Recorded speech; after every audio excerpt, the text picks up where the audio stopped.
Magandang araw mga kagabay, ngayon po'y June 29, 2024, araw po ng Sabado, debosyon natin sa ating mahal na Birhen.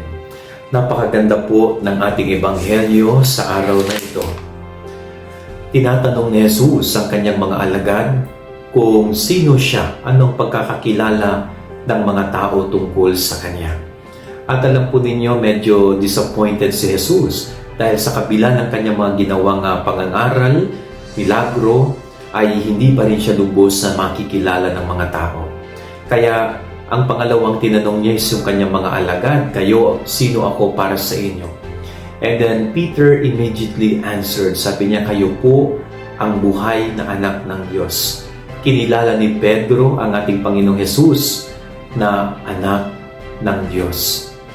Kung tayo po kaya ang tatanungin din ng Panginoon, kung tanungin niya tayo kung sino siya para sa atin, gaano na kaya kalalim ang ating pagkakakilala sa ating Panginoon?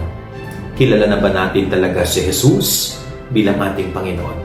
Sana sa buhay natin bilang tao, araw-araw po nating pinalalalim ang ating pagkakilala sa ating Panginoong Jesus.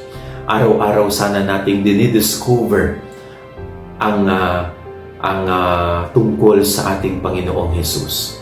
Gumawa tayo ng effort para lubos na makilala natin ang ating Panginoon. Yan ang ating gabay-aral ngayong maghapon. God bless po sa inyo lahat. Pagpalain kayo ng Panginoon.